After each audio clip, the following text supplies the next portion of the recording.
refute it, you'll regret it. Cause that's the way it is, like it is, how I tell it. Ain't a country club Christian, I'm a zealot. Truth's gonna hurt, man, I ain't trying to sell it.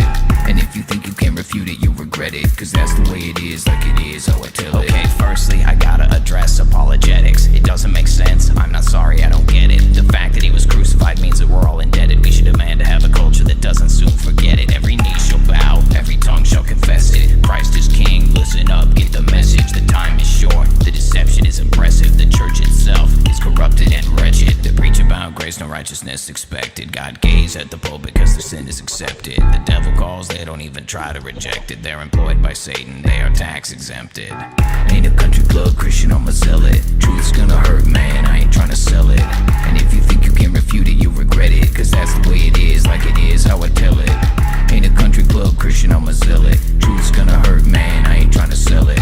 And if you think you can refute it, you'll regret it. Cause that's the way it is, like it is, how I tell It's it. neither land of the free, nor is it home of the brave. When you got people here killing babies every day, and all the Christians here think that they can get away if they throw a couple bucks into the is up, everybody? Welcome back to the Main Character Podcast, level 47. I am Con Man, and thank you for being here. Guys, it's good to be back, right? Wednesday, hump day, we made it, right? Let me go ahead and kill this music. Let's slide right over to chat first things first, right? What is up, everybody? Thank you for being here. Welcome back to the Main Character Podcast, level 47, made possible by the Cult of Con. That is you guys. Right on. Right on. Okay, before we dive into the chat, let's just say, awesome, right? Flashback to the humble beginnings of this channel, where it started out more of a cult than what it is today. Or are we more a cult now? I guess we'll let you guys decide. Let's start off with chat. What is up, everybody? It's great to have you all here. It looks like Val was the first one in today. What is up, Val, my friend? Congrats on nailing that number one in the chat spot. Of course, we'll go ahead and give out our customary greeting to all of you guys. Welcome to the Cult of Con. For those of you guys who are brand new, we are riding this party bus all the way to the end, no matter how crazy it is. That's what it means to be pushing the limits, riding on what we call the cutting edge. So that's my special salute to you guys. Welcome aboard the party bus. And while we are at it and we're talking about the cutting edge, I just always like to say on this channel that this is the cutting edge of conspiracy content. And we say that because you can't have the truth without the way, the truth, and the life. And that is Christ Jesus. So thank you for joining us today for another crazy level on this journey. So with that being said, back to chat. We've got half-truths popping in from the racetrack down there at the OPIR. Rock and roll, my friend. Hope y'all have a good night. Hope it's a good race. You'll have to let us know how it all goes. Hopefully no more car trouble this time. I feel like we're all going through that right now. 'Tis the season of broken cars. Maybe that's a summertime thing, right? As soon as the sun comes out, everyone's car breaks. It's good to have you guys here. Looks like y'all have been chatting it up before we even got going. We got Trish, welcome in. We just ordered Chili's curbside. Chili's. Dang it. As you guys know, Guys Gotta Eat, my Monday night show, I do food reviews, and Chili's has been escaping me for the longest time. Actually, one of my earliest episodes was supposed to be about going and eating Chili's, but apparently all the Chili's in the entire region got like closed down by some sort of like, the owner was charged with some crime. There was an investigation, like froze up all the money and the business is all closed. I think that there is a Chili's. It's just going to be like an actual journey. Like I'm going to have to drive all the way across the river, go over into Oregon, fight my way out to like Hillsboro or something. We'll see how it goes. But Chili's, you'll have to let me know. I heard they have good deals. Like people were saying they were giving Applebee's a run for their money, and you guys know I'm a big fan of Applebee's, so let's go. What's up, Peter Hamlet? Welcome in, my friend. We got Samantha Fox. Welcome in. Are you down at the racetrack too, Sammy? Or are you going to be here with us tonight? Well, chat just did that thing it does. Y'all know what it does. Yo. All right, we're still on track here. We've got Elizabeth, Rejoice Artworks. Welcome in. It's good to have you.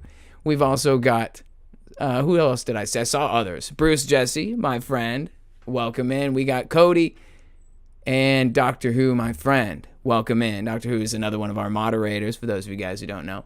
So watch your behavior. Don't insult Canada or he will silence you.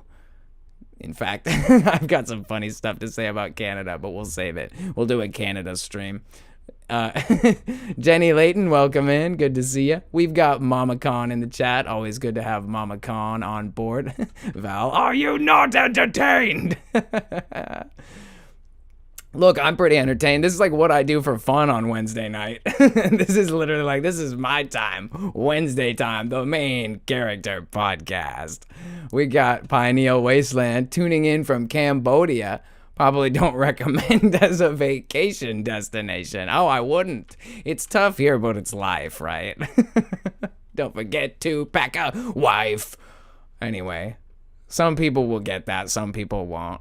Welcome in from Conspiracy to Christ, Still Prill, with the customary honk honk. We're glad to have you. I also forgot to mention, even though I did say hi to Wendy, Wendy is our resident captain of the Big Blimpin' Party Blimp, which is our expanded vehicle. Because as you know, we started with this little party bus, and now there's a lot more people here drinking Koolaid and acting crazy. So now we need a blimp to transport everybody, an airship if we're being technical. So shout out to Wendy. Wendy is the captain of that whole thing, and it has that kind of horn for some reason. I think all cars from the old world have that horn. Buses, party bus, it's like 1925 party bus. It would sound like that. But in this case, it's our blimp. We gotta have a blimp to pack all these crazy conspiracy weirdos onto the one vessel to, you know, fly to the North Pole and explore the land of Jesus. Anyway, so we got Dojo, welcome in, my friend. We got Allison M. She brought her honkin' boots, of course. I'm still not entirely sure how this, I guess these boots are made for honkin'. Let's go. Oh, it did it again, man. It does this. It just runs away from you. I think we're on track though. We're almost there. We're catching up. We're there with all the cool people. Welcome in, Darcy S. Welcome in. We're glad to have you here. And we also have Pearl. Pearl made it in. Back of the bus. You know the routine. Everybody wants to be at the back of the bus. It's like everyone's going to show up late on purpose. Oh, man. Okay. Well, you guys know, sometimes I come with receipts. Usually I don't. And even when I do have them, trust no man. I don't even know what I'm talking about half the time. Let's see. I wrote some stuff down because I knew I would be off the rails today. All right. Oh, yes. See. All right. Hump day. Trash day. I have to remind myself because my brother's out of town, and if I'm not remembering, the trash is not getting taken out because he's gone. He always remembers because Wednesday night I'm out here. I'm like, oh, and then I get to the end of the show and I'm like all flustered. And yeah, so it's definitely important that I remember that it's hump day. We're halfway through the week. Let's go, guys. Don't let me forget to take out my trash. All right. With that being said, it is time for the first stop on the party bus route, which is, as you guys know, destination Shilltown. Now, for those of you guys who are new to the channel, we do have one or two ways that you can choose to support the show if you're interested. And of course, we always have to stop here and get this part out of the way. So if you're at all interested in supporting the channel, please consider going over and joining our community on patreon.com/thecultofkhan. Now, when I created this, I didn't really intend for it to be like a source of special exclusive content. But as the community has grown, I've been feeling much more compelled to create Patreon exclusive content for the people who want to support the channel financially, as well as for the people who want to just be on the membership for free. So I try to do some videos that are for free and some that are for members only and just try to contribute, but it's been kind of hard. I've had a lot going on, but new things are coming. I'm about to have a new office set up that's going to give me so much more room to move. And at the end of the day, if you want to support the channel, just in general, this is probably the most realistic way you can do that. Although, if you're interested, you can also join us by sending donations via PayPal at thecultofkhan@gmail.com. Now, with all that being said, Shill City, we do also have a destination there called the Cock Store. For those of you guys who don't know, that is the COC Cult of Con store. This is provided by Teespring, so it's kind of what you get. It's like that generic YouTuber wannabe merchandise store where you don't do it yourself, so you really can't control anything. But this is what happens when you are small and broke. With that being said, consider supporting the channel, buying a piece of merch, or if not, just stick around because we're glad to have you here on Wednesday night. Now, I feel like I did all that in one breath. I feel like I got that. I'll just run through Shilltown really quick. Get that out of here. All right. This is basically like, Shilltown is like me. It's like a tour bus. We're driving through the cult compound. I'm up there with a megaphone. I'm like, if you look to your left, you'll see the ritual chamber. This is where we perform human sacrifice. Not really. Obviously not. But you know what I mean. It's like we have our own Waco type setup right now. And we're riding through it, and it just so happens to be we passed by the gift shop on the way in. Here's a gift shop, in case you want to buy anything. Here it is. All right, moving on past the gift shop, let's make our way down to the next item on the... Oh, before we go any farther, I do actually want to thank all of our supporters on Patreon who have helped to make this show possible. So thank all of you guys for your support and for helping to push the channel. Obviously, YouTube doesn't like me, and I'm a little bit too controversial, apparently, so they won't allow me to join partner program for now.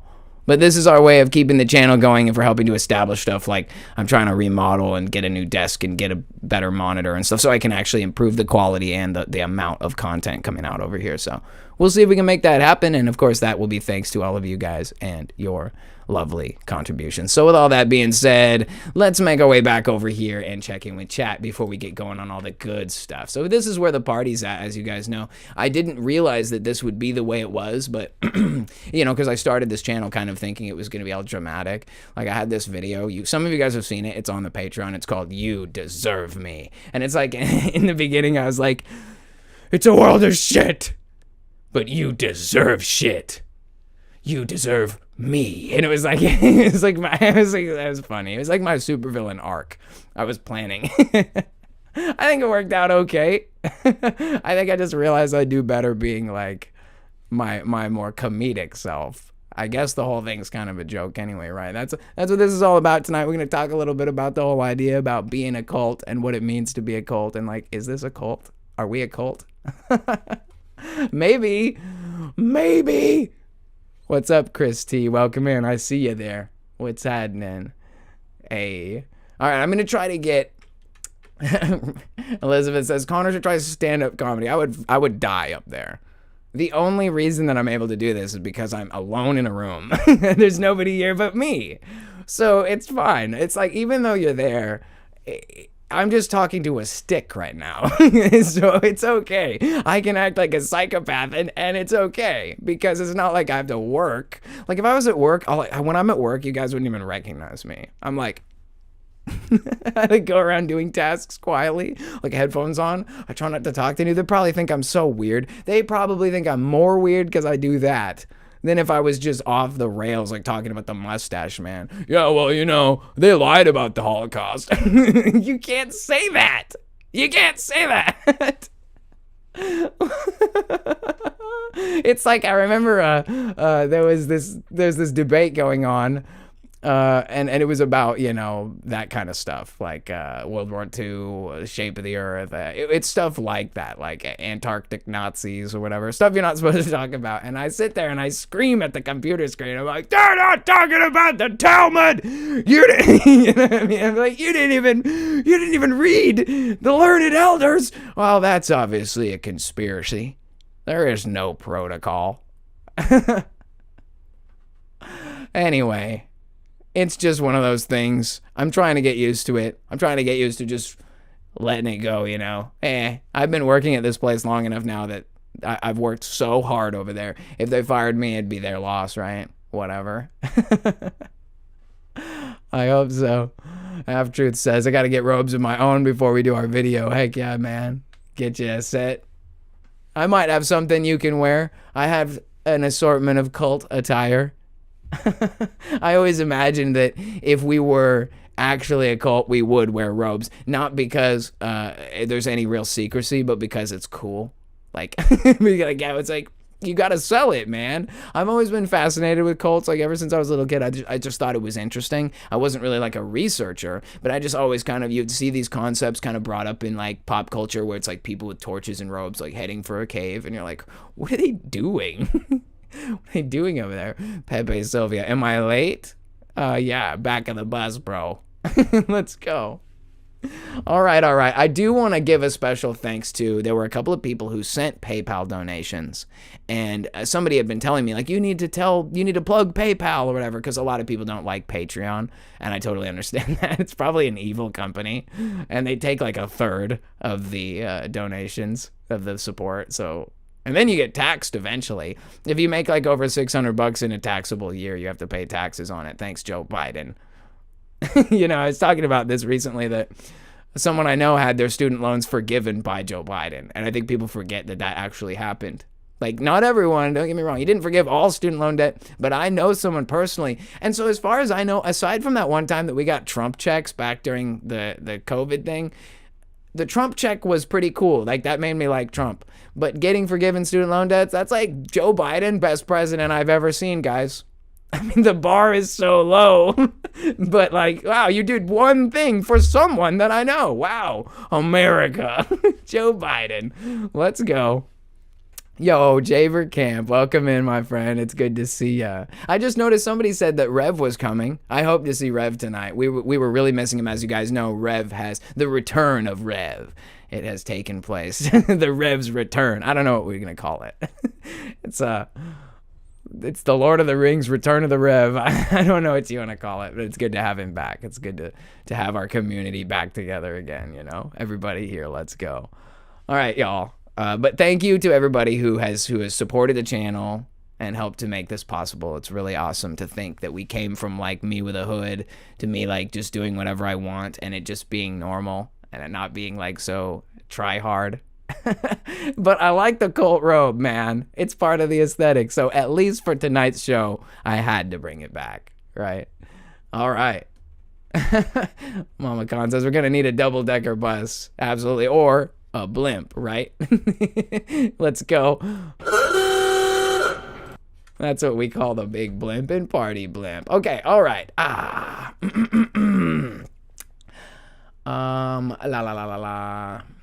Oh, yeah.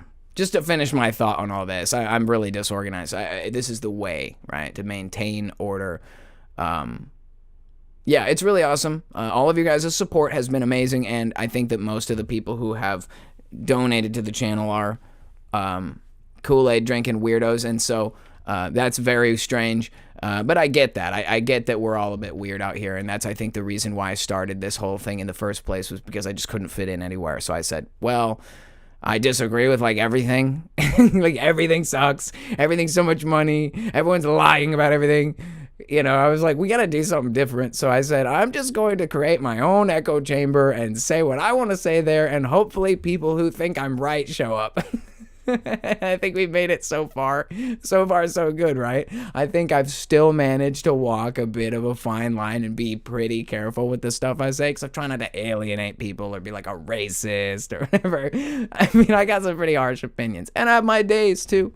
Y'all know I have good and bad days, but for the most part, I've found that my sweet spot is just, you know, just a little bit past the line of what's acceptable. Like bringing up the Talmud and stuff. I'll bring it up. We're not going to do a Talmud deep dive on the YouTube channel. I mean, like, you can't even read the words of that. It's like actually unacceptable for the channel. But that's not the point. Well, it's a good thing I had that muted. The song tried to start playing again. Intro song starts kicking off again. Not yet. Pearl says, I have a fuzzy hooded robe, but it's bright pink and says pink on the back. Bob's not cult approved. Wendy says she has a blue one. I think colorful robes can be approved. Who says they have to be black? I think that the only reason the robes are blacking like orthodoxy is because they're trying to like not draw attention to themselves, not make a big scene. They're kind of trying to blend in with the shadows. It's like a rogue build. I don't know. Anyway, with all of your guys' support, I've been able to remain unhinged on Sunday, Monday, sometimes Friday, and Wednesday. So 4 days a week we stay unhinged thanks to you guys. So that's probably it. Excuse me. All right. But this is a cult. This is the cult of Khan. So let's talk about cults, okay? This channel began as mostly a joke, but I think that over time we've actually started to develop into what a cult really is. And so, as you guys know, the main channel theme is that this is a cult. And like I said, it was mostly a joke at first, but I think that over time it's developed into an actual cult. And by that I mean there are things that we believe that I think collectively we agree on that are absolutely unhinged. And it's like once you get so far down the road, you don't realize how unhinged you are, because it's like you're no longer keeping up with the times, right? But in terms of like the day-to-day, you know. Now my news mostly consists of cutting edge stuff, and so you don't realize where the rest of the general public is because of how far off the rails you've gone. Like you can't find the the guideline anymore. Like I don't know where people stand on major issues anymore because I'm so far off the rails that I don't know. So like as you guys know, and I won't go too far off onto this, well I'll try not to because it's going to be hard not to. But as you guys know, there's been this whole freak out, you know, it's the rumors of wars, it's the World War III of Israel and Iran. It's like been in every book and every movie and it's like it's the end of the world as we know it. And yeah, okay, maybe. I don't know. But what I will say about it is that it's very scripted. And not only that, but when you have this kind of like a different worldview, you don't toe the line anymore and you start to see how obviously fake it is. And when I say scripted, I mean stuff like I won't dog on him, but there's a guy called Asmongold. He's like the biggest political commentator now in the world, at least on Twitch and other streaming platforms. It's just because, you know, his channel has proliferated. He has kind of an impossible to track standard. He just kind of like has different opinions about everything, so he doesn't really, it's hard to know what he thinks because he'll just on one hand be on one thing. It's a product of like if you stand for nothing, you'll fall for anything, right? Because ultimately, he makes money from views, so he just has to get more people to view. He'll take opinions or stances on things, but it's not based on any kind of like a higher moral purpose or any kind of like grand worldview understanding. It's just like, oh, this, that, and the other thing. So he's been covering the Iran-Israel conflict thing, and a lot of people get their news from Asmongold. Like, I'll admit, I'll see his videos pop up, and I'll say, what's he saying? What's he showing? Usually, I'm less concerned with his opinion, but more so the fact that he's pulling up information as it comes, and I like that. I like to be able to see what's happening. And one of the things that bothers me more than anything is the absolute bias. It just shows you how obviously rigged the whole thing is, whether it's rigged from the top down or just rigged in a perceptive basis. Because, like, for instance, Iran and Israel, right? We're not friends with Iran, but we're friends with Israel in America, right? That's the geopolitical circumstance. And so because of that, there was this conflict. Somebody shot somebody else. Who shot who, you know? And all I've seen is just Israel, Israel, Israel. It's just both sides of the media, liberal and conservative, all in lockstep.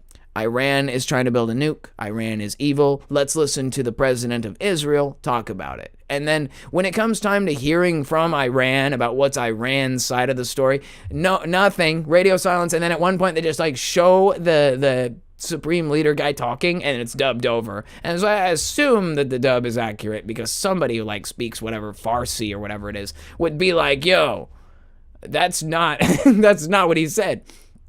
The point being is, it's obviously biased. Like, I'm not trying to say Iran is the good guy, but like, this is where we're at in history, right? You have to pick a side because normal people are like, if you don't pick a side, you're a shill. You know what I mean? And they'll call you a shill if you do pick a side even. But the point is that these conflicts and these situations, you can get so far removed from what normal people think that you can't have the conversation with people about it. Like, you see the mainstream media give their take, and then you see someone like Asmongold who gives kind of like the, I don't know, the white bread take that's kind of like, well, I mean, if they're actually going, I mean, Iran said they wanted to blow up Israel, and they do have the uranium. Like, he knows nothing about uranium enrichment. He knows nothing about nukes, and he's commenting on it, and then people are taking his uneducated comment and be like, oh, you know, and it's like the point I'm trying to make about it all is that it's a moral arrival that you get to where you're no longer making decisions based on whose flag is behind the decision. You say, I call out bad behavior no matter who does it. I call out unacceptable BS, no matter what person who claims to of whatever authority to do it. And when it comes to a situation like this, it's basically one of those situations where I'm allowed to have a world-destroying weapon, but you're not. Why? Because I don't like you, your belief system, and you're not under my control, so you can't have it. It's like gun control, dude. It boils down to the simplest human arguments. Like, and it sucks because, like, you can't have these arguments with people because they're all trying to make complicated a situation that's very simple. The simple fact is that you cannot have people who get to have something that other people don't get to have, or else they bomb them. It's kind of like this. It's literally what America does to the rest of the world. Like, you must be on our central banking reserve system, or else we bomb you and kill you. Like, that's what happens. And so it's like, how can we possibly be the good guy when we're the totalitarian nightmare state? And I always say, like, you know, I went from being this guy who was so patriotic and like big Trump supporter, oh, God bless America, America first, to now I'm like realizing that America is truly evil. Like, America is, look, opportunity is great, but this is the problem. Everyone in America is like, well, you can't hate America. America's great. Land of the free, land of opportunity. For who? For you? So because you live here, it's great. But what about the rest of the world who receives our bombs at the behest of our government that's by the people, for the people? So when they're being blown up, they assume you paid for it, bro. And you did. You did pay for it. and not only did you pay for it, but you approved it, apparently, because you didn't rout the government when they did it. You know, that the rest of the world works that way. Their leader does something bad and like shoot him and drag his body through the street. I'm not saying you should do that. I'm just saying that's how they view us. They blame you, bro. They blame you when our shit blows up in their town. So, again, these are opinions that are not popular. And I learned this within the last, 10, 15 years. When Barack Obama became president, let me tell you a story. 2008 is my freshman year of high school. So 7, 8 that year. I'm not that old. I'm somewhere in the middle, I guess. And that year, I went from living in this hick town where even as like a liberal-ish punk rock kid, we were like basically racist and it was funny. Like, we didn't hate people. We just made jokes that were racist about everyone, primarily white trash people like myself. Like, we were like poor. We lived next to the trailer park. All of our friends were trailer park and we would like joke about it and it was funny. Like, we didn't have hatred. We just joked about what was actually happening and trying to make good about it, like that's what I do anyway. The world's blowing up and I'm trying to laugh about it. I laugh to keep from crying. And the whole situation with being like little uneducated, small town redneck, basically racists, we were just having a good time. Like, we weren't trying to hurt anybody. And then when Barack Obama became president, all of a sudden it was like, we were entering into the woke nightmare that is today. And I saw the writing on the wall and it was like, everyone was like, yay, progress, change. They were all talking about change. All these dumb kids who weren't even old enough to vote, including myself. They were like, change, Obama, change. And I just was like, I'm not buying it, dude. That guy's wife is a giant Mike Tyson. That's a dude. I knew it was a dude from the very beginning. We used to make jokes about it. And they were like, you're racist. Maybe I call myself a young me a racist just because that's what they said it was. I don't think you have to be racist to identify Big Mike. I think that's pretty obvious when you're being hit in the face with sausage. I think you know what's happening. Anyway, again, I knew that what I thought and what I believed was not socially acceptable, I knew that I was going to be crossing lines with people. Like, I knew I was going to be crossing the line. And when it's your own friends, like your own buddies, and you're hanging out, it's Wednesday night, and you're halfway through the work. You're like, this is the week, this is the day of the week we get to hang out and have beers after work. Because Friday night, I always had to go over to the in-laws' house or something. There's always something. We get Wednesday over here. This is what I get. I get Wednesday. So this is where we're at. And if I was just hanging out with you guys, I would just say it like it is. That's what I do. And I think that the world is missing that on so many levels because there's always something to gain. There's always something to hold on to. It's a pearl to clutch. And so I just decided, instead of trying to like get everybody to agree with you, like this is the truther's trouble, that everybody is blind and deceived and you want them to know the truth. And there's this like evangelical idea about how we've got to tell people so they know, like this weird altruistic, make yourself important by trying to teach everybody what they don't know. Oh, all of you sheep, you just don't know. I have to teach you. And I was like, not about that, dude. I'm not evangelist, and I don't care if anybody else knows. So I created a cult so that we could talk about it and we could know about it. And if people want to come join, they can. But if they want to think we're stupid, okay, fine. That's what this is about, man. That's the reason why I started this channel, was because I wanted to say things that were unacceptable and, among other things, arguably racist. Not intentionally, but at this time, it's like, I'm done being nice. I've been called all the worst names in the world and not even done anything. Imagine if I was on the offense. Imagine if I was actually trying to weave up I could write some of the most horrific things. I could inflame the internet. I could go on Twitter right now and just start clacking away on keys and just being a troll, but that doesn't make the world a better place. So I think that what's important is that we have a space to be among friends, to speak our minds freely, right? That's what this is really about. The cult of Khan it's the culture of Khan. Like, what am I doing? What am I saying? And what is it about? And it's okay if you don't agree with me. It's okay if you do, but I have a space here for you to join us in all this chaos, whatever it comes down to. Whether we're talking about drinking pee or whatever it is, I don't know. And so don't worry. It's only Kool-Aid. It's not pee. it's just Kool-Aid.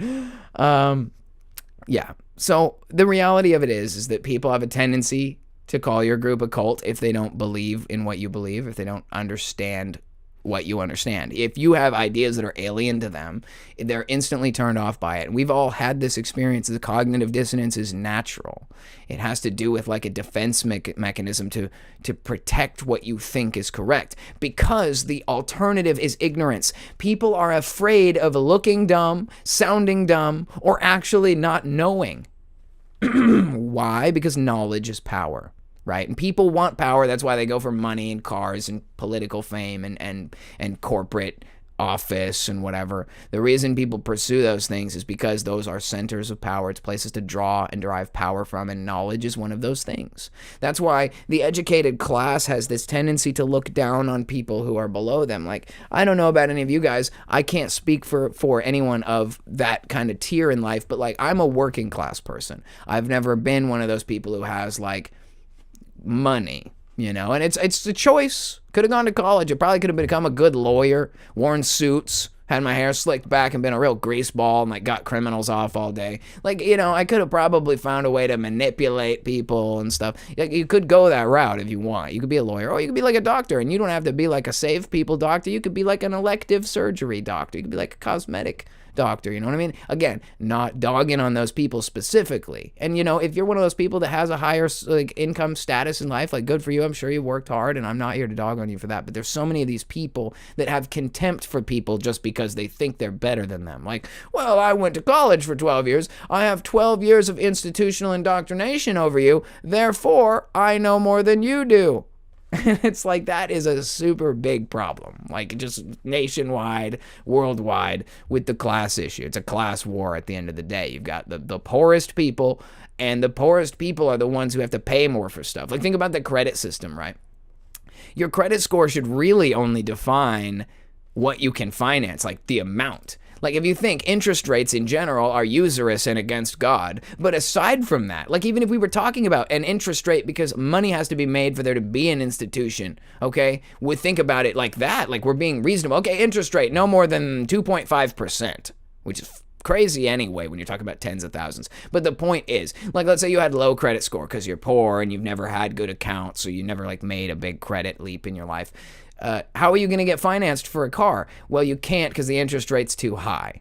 What it should be is a flat interest rate, and then it's just about the amount you qualify for. And that's an unfortunate reality, but it's like, who has more money can pay for more stuff. Like, that's very simple. What they do is they punish poor people. Like, imagine this. You get a car insurance policy. It's usually a 6 month. Sometimes it's a 1 year. If you can pay it in full up front, it costs you less money.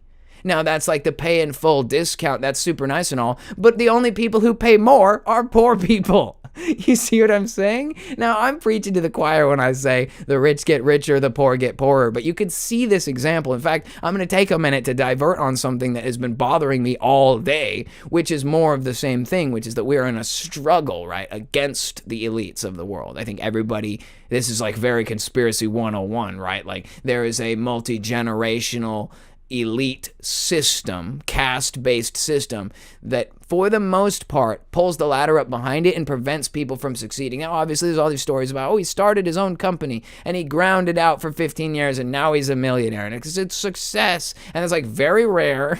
I think they say it's something like 75% or 80% of small businesses fail in the first year. So you just never got off the ground. So you hear about a success story, yeah, but there's like for every success, hundreds and hundreds of failures. And that doesn't mean it's impossible. It's just not balanced. It's not realistic. It's like how we were talking about the opportunity thing. Like, because people believe there's opportunity, they're like, America's great. And it's like, there's only opportunity for some people.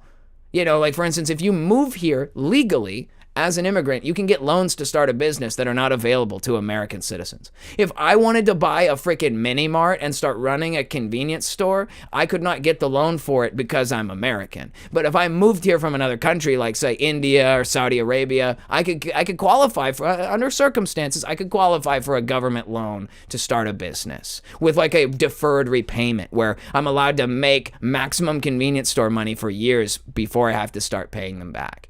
This is just more of the same thing. It speaks to a larger conspiracy against the regular living person, which is most normal people. If you work for a living, then you're one of the people they are after. And if you're successful, just think about how much you pay in taxes. I know for a fact that everybody who makes like 80, 100K pays thousands and thousands in taxes. And that's if you don't live in a state like mine where they tax you to death on gas and tax you on food and tax you on sales and tax you on air. Like you're basically screwed in this state. And this actually is going to go into what I was talking about earlier. So the dream car, it arrived, it's here, and I have it and I've been working on it mercilessly and it is still messed up. Think about it like this. I did not get a fancy, cool, amazing car. I got a project car. So I'm not like out here big balling, like buying up some big time Benz action. No, like I bought a piece of junk and I'm trying to resurrect it. And I got it finally to the point that it's like running. And I don't know how long it's going to last in this state. It's almost looking like it's probably going to have to be an engine swap because there's some internal stuff. And I don't think I can fix it without fully rebuilding it. And that means taking it all the way out and hoping it's not catastrophically ruined. And I found crate engines for a couple $100 and I'm thinking about it. And just, it's all up in the air. Okay, that's beside the point. We'll cross that bridge when we get there. But when you buy a vehicle out of state and you ship it to your state, in the case of Washington, you have to pay sales tax on it, even though you didn't buy it here, which is crazy, right? Like I'm a few miles from the Oregon side of the Oregon border. I could drive to Portland, Gresham, Beaverton, whatever. I could drive down there and I could go to Best Buy and I could buy like a $2,000 computer tower and pay no sales tax on it and drive home, plug it in and run that beast, right? Tax evasion, maybe. But not a car, because you have to register the car with the state and they will get their piece. So they charge something like 6.5% on sales tax. So whatever you pay for the car, expect to pay a chunk more. And I didn't pay a fortune, but it adds up, dude. And when you add up the fees, right? So if you don't take the car the day you get it and go to the DMV that day and take the title and the registration and get it transferred over, they start charging you a fee every single day, up to $125 for the title and $125 for the registration. So, and that happens within like 15 days. Like if you're not there in 2 weeks, it's you're looking at, to get your car in your name, an extra $250 just because. So you bring your car in, your beat up junk car that you're trying to get roadworthy, and you say, well, I didn't put it on the road. I didn't register it because I couldn't drive it. It was in the shop. It was like broken. Well, they don't care. They're not trying to help poor people. They want you to stay poor. They don't want you to have parts for your car. They don't want you to get it running. They don't want you to get it legal. They want you to drive it without plates, get it impounded, and they can sell it at the auction. They hate you. Okay, and everything about our system is designed to punish you and torture you. And this is an example, okay? So I want to take my car down and get it registered so I can drive it. It's my dream car. It's been years. I finally have it. I've slaved in the sun till I was sunburned beyond belief. I've worked so hard trying to get this thing roadworthy, right? So I can go down here. They're going to charge me several $100s in sales tax. They're going to charge me at least $250 in fees. They're going to charge me this filing fee, like $42, $52, $100, $100. There's like multiple fees it's basically $1,000, right? I had to come up with $1,000 to put license plates and tags on my car and drive it. My car that's already mine, I already paid for it. You know what I mean? And it's so arbitrary and so annoying. And I was just so mad about it for like a week. And I was like, okay, you know, I'm not going to worry about it. I'm going to bite the bullet because this is what it means. You wanted to have a dream car. You wanted to be the guy that had something that he was proud of and built and did his work. And it's like, money don't grow on trees. You're going to have to earn it, man. That's what it is. It's like, what did I say? It's the 3-step program, right? Trust God, take the risk, do the work. 1, 2, 3. I'm in that 3-step program right now. And so I'm like resigned. I'm going to do it. I'm going to pay those bloody bastards $1,000. And if it costs me an extra $100 to get the custom plates, then I'm going to pay an extra $100 to get the custom plates because I've been calling that car Bamalam forever. And her name is Bamalam, and it's just the right amount of numbers to do the number plate as Bamalam. So it's going to happen. I'm going to do it, and I don't care, and you're not going to stop me. Okay, and then I was ready to rock. Okay, I got the day off tomorrow. I'm ready to go down to the Department of Licensing. Let's go ahead and lose $1,000 so we can drive my car for a week before it blows up. All right, let's go. But then I found out that I can't because the licensing office is closed tomorrow because we're all off to celebrate Juneteenth, America's favorite holiday. Don't you just love holidays that are completely legitimate, like Juneteenth? And I was so mad. I was like, are you kidding me? It's not about Juneteenth, okay? I'm not glad people are enslaved. I'm just mad that the agenda I can never get away from it. It chases me down.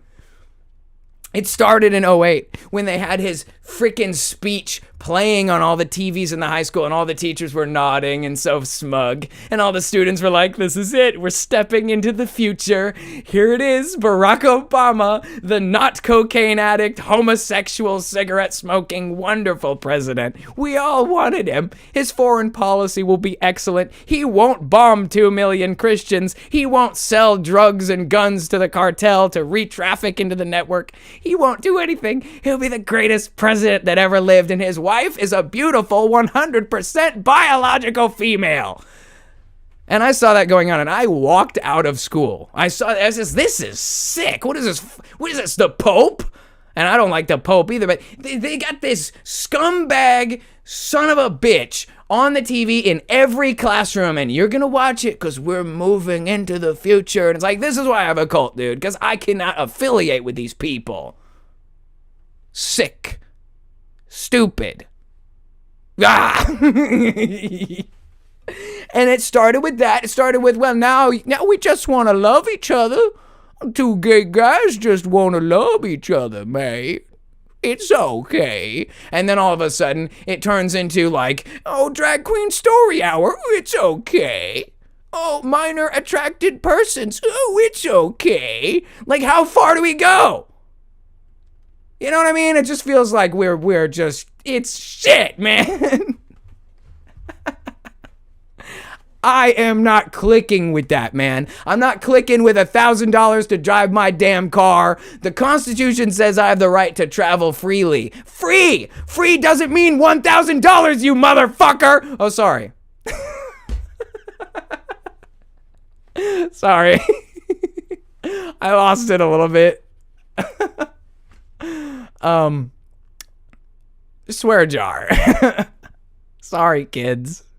Anyway, I just feel like we're living in a pretty upside down situation and I'm not fitting in well with it. So I had to kind of create my own safe space. I had to have my own, like, whatever you want to call it, like a cult, maybe.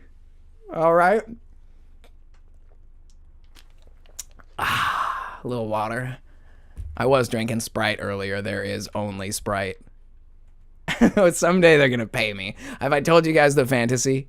Like, it's the first commercial, and it's Shaquille O'Neal, and he's out there, and it's like a hot day, and he looks over, and his drink cooler's empty, and he looks over and sees me sitting there, and I have an ice cold Sprite in my hand. I'm sitting next to an open cooler, and Shaq comes up to me, and he's like, "Hey, brother, you mind if I get one of those?" And I pull it out of the cooler and hand it to him, and Shaq cracks his Sprite open, and we cheers the Sprites. And that's the introduction. And now I'm a character. And then and I say, he's like, "You got something I can drink in there, brother?" Or whatever. And I'm like, "Yeah, man, there's only Sprite."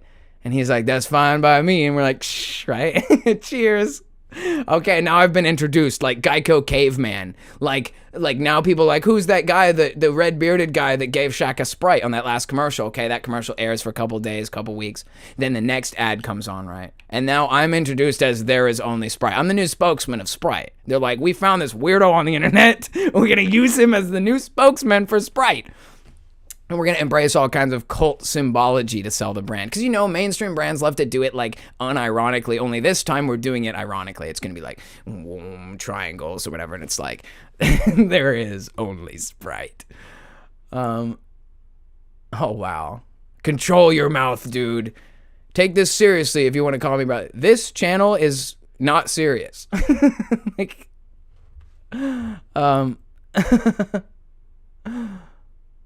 Yeah. I mean, I'm literally here. Let me give you my kind way of putting it. Imagine I was someone who just came out of a prison cell, or that I'm a reformed gang member with tattoos all over my neck or whatever. Like, think about like the worst person you've ever seen. And then they were like, you know what? I think I'm going to turn my life around and seek higher purposes in life. Imagine if on that day, a perfect saint was born who never did anything wrong again. Wow. If your standards are so low that me cursing is enough to offend you and say, you can't call me brother, then you are weak sauce, bro, and I don't even miss you. Get out of here, bro. Like, you can't hang. There's the door. Bye. Like, if that's really what you're made of, man, then I know all about the importance of trying to have a clean mouth, but I'm not going to go sit here and be crucified by you over it. Like, I can only imagine what goes on behind closed doors in your life if you're nitpicking people over profanity. Scary. Don't check out that guy's search history. God only knows what's going on over there. Anyway, yeah, if you can't hang, take it easy. We don't need you. That's why we made a cult. You can go hang out with other people, man. Anyway, with that being said, let's continue on the path here. And look, I know I'm mad. I should try not to be so livid about it. But dude, this is our life. Like, this is what it means to be in the trenches at this very moment. And when I say that, I mean, like, this is an age-old battle for the souls of humanity. You know what I mean? Like, I'm not going to get hung up over, like, bad words. Like, there's way bigger constructs, way bigger fish to fry. I always talk about this. Like, if you want to find some fight to get involved in, or some sort of cause to get behind, like, that you need to, like, raise the bar of standards, why don't you go look at one of those channels that has, like, 500,000 subs that runs their mouth about all kinds of false eschatology, or, like, the guy with one milky eye who runs the Satanic Temple on Twitter? Like, go over there then and complain about their behavior. Like, it just seems weird that you're getting hung up on me for, like, remove first the log in everyone's eye, right? Like, come on. I didn't come here to get a place to hear criticism, dude. Of course I'm not going to enjoy criticism from you. Okay, I didn't make a cult to be criticized. I made a cult to create an echo chamber. All right? And it's not even a good criticism. Like, I don't care. I said swear jar. We have a tradition. Yeah, I know. I get it. I shouldn't say bad words. But, find a real cause to fight for, man. That's my advice. Because there's, like I said, much bigger fish to fry than me using my mouth. Besides, I have, like, less than 2K subs. What do you care what I say or do? Am I that impactful in the world and in your life? Crazy. Anyway, we need to talk about what a cult is. And why people would use the word cult and where all this comes from. And I was thinking about the fact that we have to be following the same sort of definition, right? Because if people think you're in a cult, there must be some sort of a cause or like a purpose, right? Let's see, cult. A system of religious veneration and devotion directed toward a particular figure or object. The cult of Saint Olaf. Okay. All right. I'll give you guys this. If people were to see this as like the cult of Khan, as in it really is about me being like a venerated deity, I could see why that would be conceived as that. Like, I could see why you would look at the cult of Khan and think, wow, this guy thinks he's the most important religious figure. But I always say, and I try to make a clear point of this, that it's a joke. Like, it's for fun. Like, it's literally just, it's like a club. And it's not really a club because there's no, like, membership dues. There's no, like, ritual passages, and like even apparently you're allowed to just talk shit too. like this guy. And so again, it's like I said, if you don't like it, you can leave, and I'm not banning you anyway. The point being is, this is what people perceive when you kind of segment yourself off into an area, because they think that you're like, elevating somebody or something, especially when they catch wind of what you're saying and they don't know the context, right? So like, let's say you're somebody who like me, says stuff that's really off the wall and sometimes out of context and sometimes like is offensive. I can see why you would be like, oh, those guys, they talk about weird religious dogma or whatever. They do weird stuff, like, you know what I mean? Wendy says, I gave him 30 minutes, he was distracted. No, I appreciate that. It was distracting me, and I was trying to have a good time. I mean, I could be better about it, but I just get mad when people are so petty. Like, I was literally talking about the government destroying our lives and people actually suffering, and then he's like, but you said bad words though, bro. And I just think that is just so unfounded. Like, I sometimes question, it probably was just a troll. Like, he's like, I watched 80% of your content. I've never even seen that guy in the chat before, so I don't know. But anyway, I'm still having a good time. Anyway, so there's a history of this happening, right?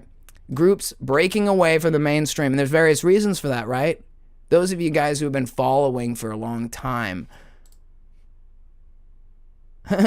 XNT says, you need a multi-step program to spiritual richness. I feel like that's a cult mandate. But don't you think that would be that same 3-step program? Trust God, take the risk, do the work?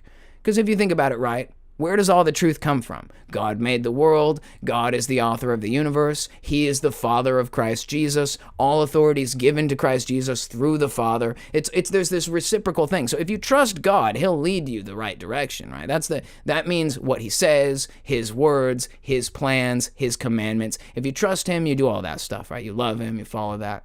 Then on step 2, which is take the risk. I mean, if you enter into a discussion with normal people and you tell them you're going to be a Christian, you're going to follow Jesus, you're going to do this kind of thing, they're going to be mad at you. You're going to face opposition. I think that the shirt that JT put out says, Jesus said there would be haters. And I think that's correct, because Jesus said, in this world you will have persecution, but be of good cheer, for I have overcome the world. That's what He says. So He knows that we're not just going to have an easy and good time. So that's where the take the risk part comes. You're going to step out for something that's bigger than you and better than you and more important than you, and people around you are going to find reasons to poke holes in what you're doing, to tear you down over petty things like the way you talk or the mistakes you make, instead of pointing at the heart of what you're trying to do, which is to actually create an environment where speech is open and true, even if it's caustic.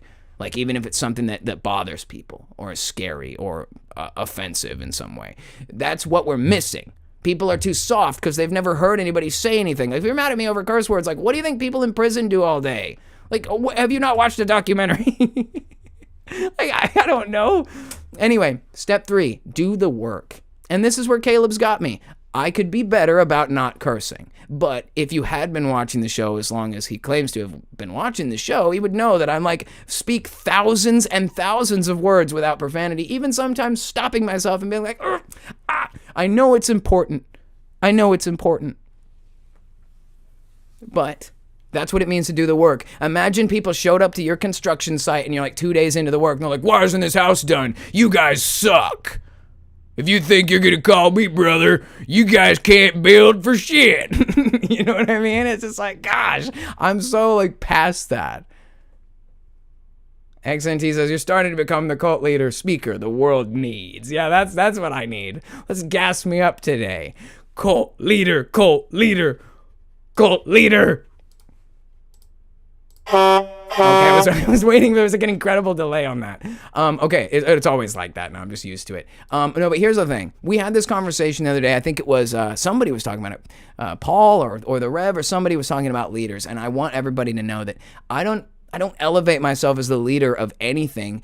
It's a joke that I play the role as the cult leader and all that, and it's part of the fun and the motif of the channel. But at the end of the day, I don't want to be in charge of anybody. I don't want to tell people how to think. That goes into kind of what I was saying earlier. So I'm not trying to evangelize people or trying to convince people that the government's out to get them or whatever. If you don't think that, if you're not on the wave, if you're not riding the cutting edge, don't worry, man. Like, I'm not trying to ride with you on the cutting edge. You can be a person who believes in regular stay-at-home type stuff. You can be a community church kind of person. You can be you can be a futurist eschatology person. You can believe that Jesus is coming. You can believe the rapture's tomorrow. I do not care what you do. Do what you want to do. I have my own goals and intentions, and I'm going to pursue them at full force. And if people don't agree with me and don't want to ride with me, that's okay. I'm not making you. That's why everything we do here is like voluntary and whatever, you know? So yeah, cult leader. Yeah, anyway, I think that these things that I speak about are important. That's why I speak them. The whole reason I started the channel was because I wanted to be able to say the stuff that I didn't feel like was being said.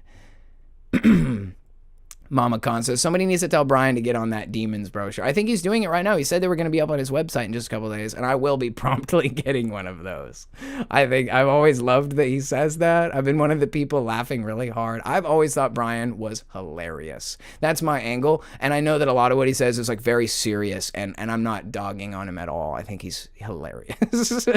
Like, he says stuff that's like, you cannot argue with him. He makes some great points, and the way he delivers it, mate, he cracks me up so much. And I know he really loves the Lord. At the end of the day, that's where it comes down to this, is like, I have struggles with this too, but it's like, if we pursue Christ first and mostly, like if that's the most, I don't mean mostly as in almost all the way, I mean if it's the highest priority is to pursue Christ and God and his kingdom, if you're doing that in your heart and that's what you mean, then I don't care. Like, we are brothers in Christ for that reason. My issue comes with when we start acting out lifestyle stuff that doesn't do it. And I know there's confusion about what that is, and I'm not giving a giant speech about what it means to live Christ-like. Like, who am I as a sinful man who can't keep his mouth clean to tell you what it is to follow Jesus? I'm not here to tell you. That's why I always say I'm not evangelizing people. I'm not trying to be an apologist. I'm not apologizing at all. I'm not sorry. But yeah, at the end of the day, again, this goes hand in hand with what I was saying, is that I needed a space where I could say the stuff I really think without hurting people, right? Because you go to your workplace and you tell everybody, well, that LGBT agenda is satanic, and everyone who's a part of it is a stupid degenerate. Does that build people up?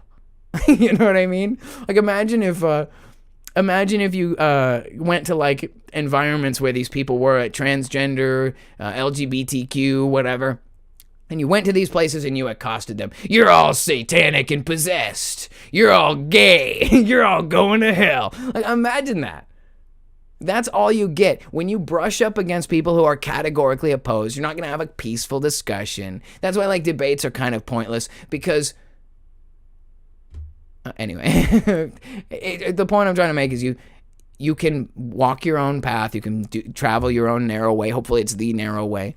And you don't need anybody else to tell you whether you're doing it or not. You know, that's between you and God. Only you really know what's going on inside your own head.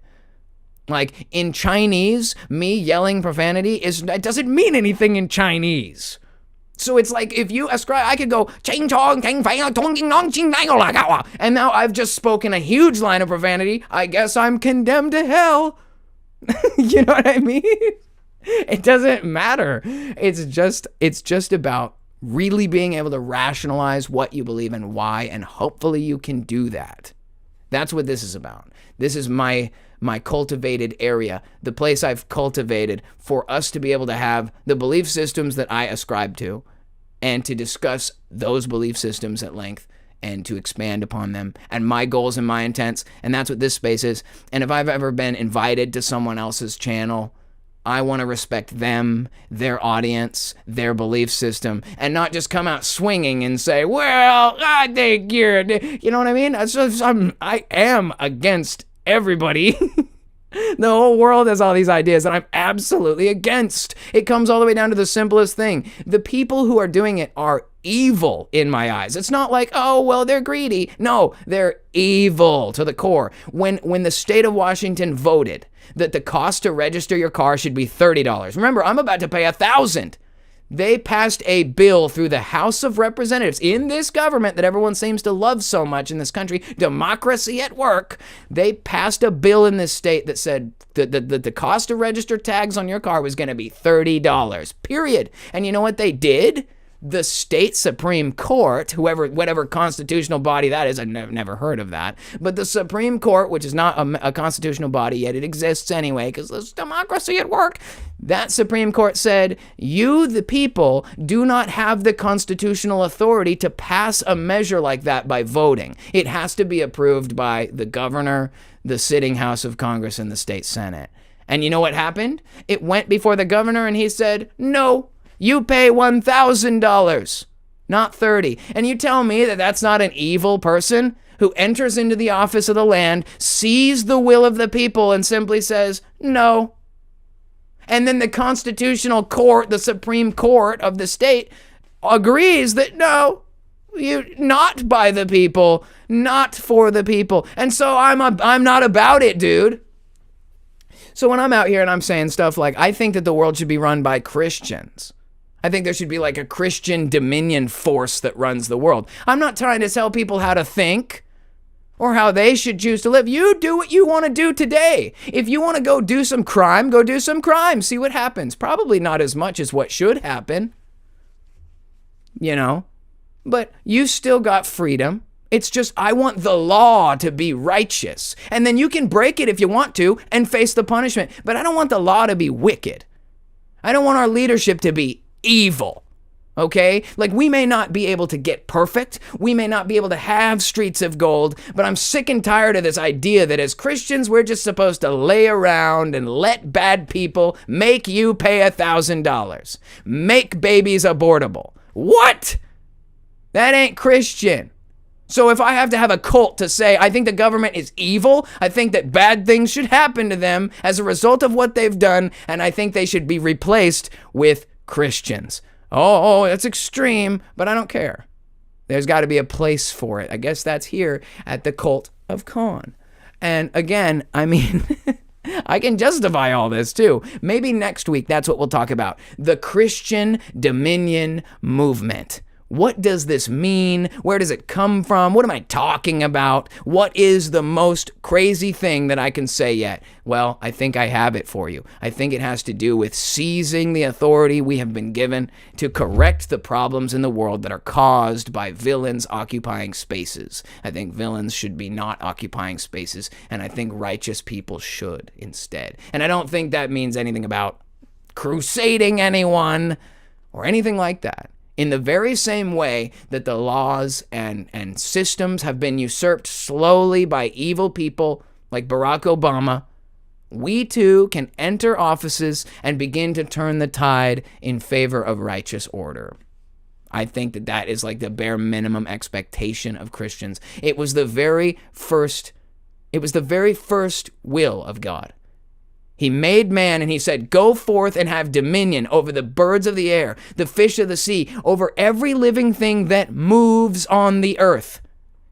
It didn't say every little bug that crawls. He said everything. He said birds in the air because that's what's in the air. Fish in the sea because that's what's in the sea. And what moves on the earth but beasts and men?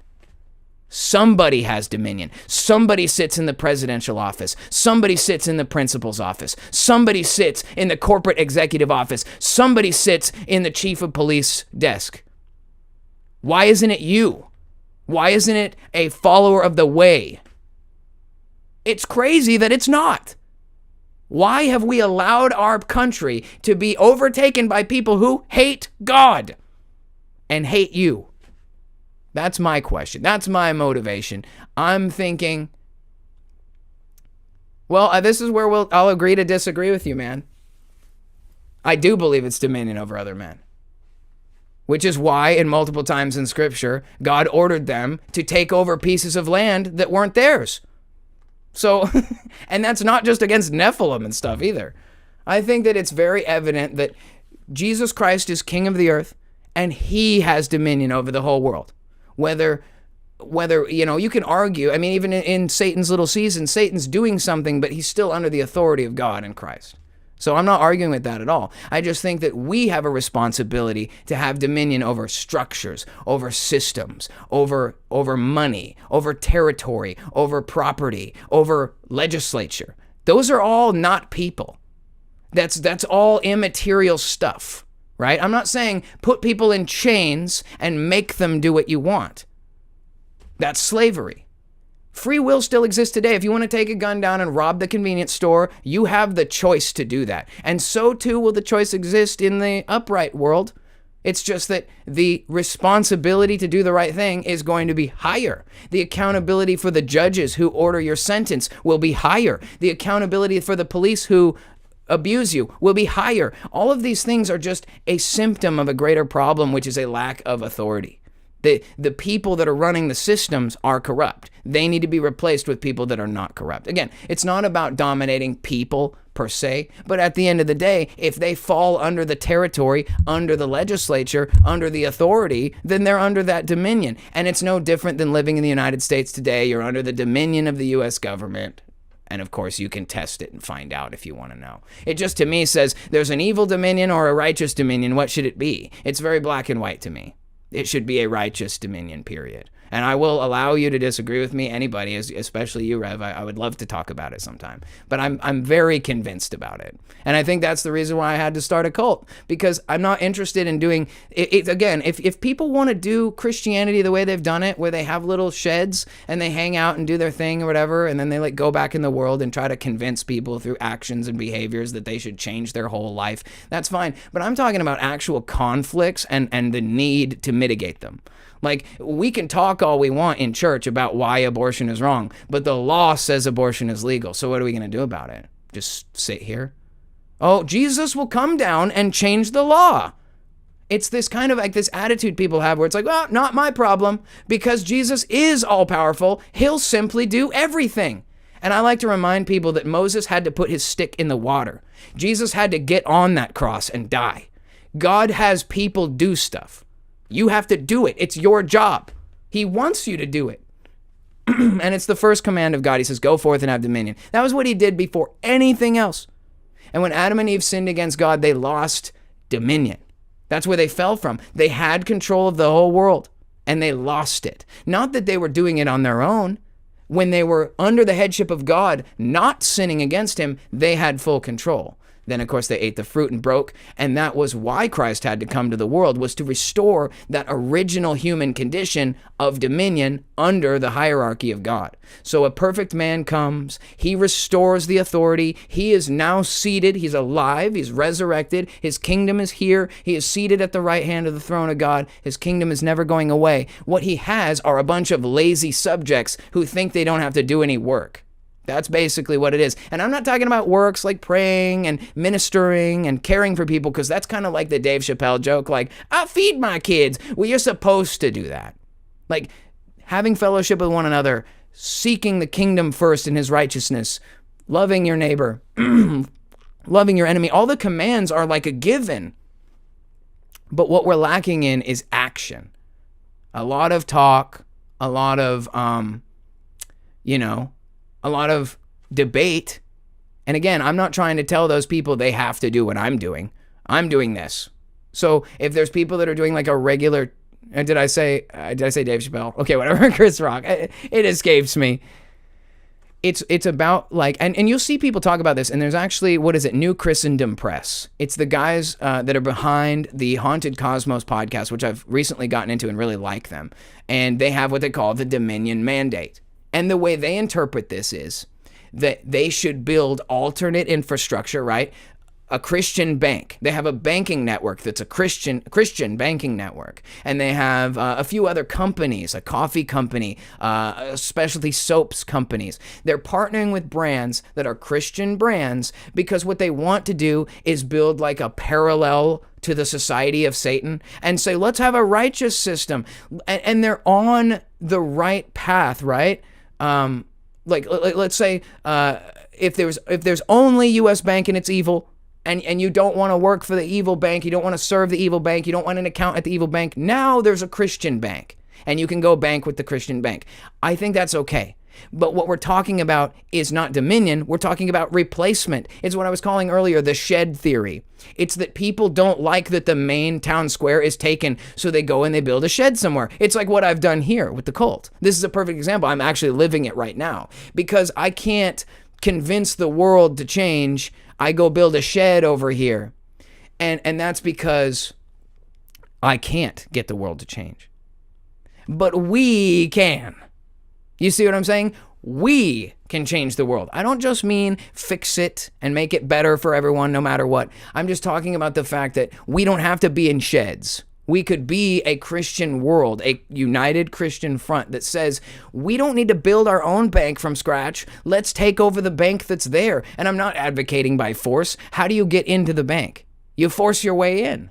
You either become the most powerful, valuable executive that they have to hire, or we collectively raise the awareness and people stop banking at the evil banks. Okay, I'm not saying I have the one-size-fits-all answer to the problem. I'm talking about we need to have a central, unified goal, which is not present in the church in the modern age. Like at the end of the day, church, we're caught up on eschatology. What's happening about just getting people into roles to help Christians, not evil and control. Don't hear what Connor's saying. He stated several times it's not about violence. Well, yeah, of course it's not about a violence, because the violence thing it doesn't work. If you use violence, they just destroy you. Like, we've already learned that. You don't even have to be violent. If you look at examples of cults in history that have tried to break off, like Waco, it's a perfect example. Like, we could call Waco good or evil. It doesn't matter. The feds terminated them and burned their building to the ground and killed a bunch of kids. And so it's like we're talking about a unified thought process, like a unified motivation for why we do things, not about creating a faction that oppresses people or tries to kill people. I'm talking about it from a very basic understanding. Generally, as Christians, what is it that you're told to do? Like, if you're like, I'm a Christian now, I just became a Christian, I'm now a follower of Jesus, and you say, okay, I believe in Jesus now, what do I do? The first thing the church teaches is that you are supposed to go do the Great Commission, right? Get studied up on the word, come to know the gospel, and now you go and teach other people the gospel. And of course, that's important, but we've got to talk about audience relevancy. When the Great Commission was started, Jesus hadn't spread his kingdom out on the earth yet. He was building his church, which was his government. So he was telling those men at that time to go do something. And this community knows about audience relevancy. We talk about it all the time. The Great Commission is not our responsibility. It was their responsibility, and we learn about it. But that's a different charge than the dominion mandate, because it was a command that God gave to man. It is why he made man. When Jesus told them to go and do the Great Commission, he was telling his disciples to do his work in that time. And it's a different setup. He didn't even command them in the way that he commands them to love the Father with all their heart, soul, and strength. That's the highest command, the chief command, he says. So there's obviously going to be some difficulty. I'll have to figure out how to explain this in a way that makes sense, that I'm not telling people to go out and stab people. I'm saying let's start getting serious about holding Christians and Christian organizations to account. Prove that you mean what you believe by standing up for what's right. When we live in a country that abortion is legal, why is anything else on the table except saving God's children? I see a lot of churches arguing over eschatology. What is more important than when the rapture comes? Kids dying today. Okay? And if you don't care, then you can go to Sunday school at normal Christian church. I'm not putting an end to that. But at the end of the day, it's like we have to be a people that are motivated by an actual faction. It's why we can't get anything done. The enemy is unified, and we are all scattered to the wind. Because when people want something to change, imagine this, okay? When that bill was going through in my state that should have made it cheap so that poor people could get cars on the road to get to work and feed their kids, when that bill was coming through and the Supreme Court said no, where was the pressure from all the evangelical organizations squeezing the lively? These government officials aren't afraid of us. That's why they hate us and why they'll do whatever they want to us. Because they don't have to worry about being debanked or having to be kicked off social media or becoming a pariah in their own community. We've let them have everything, so they fear nothing. It has nothing to do with hurting people or killing people. It has to do with making a societal pressure towards good behavior. And it used to exist. I'm not saying it's right, but there was a time where people were like mad at you for living a life of open sin in public. And now you're celebrated for it. Villains are elevated. Why is there an OnlyFans company in our country?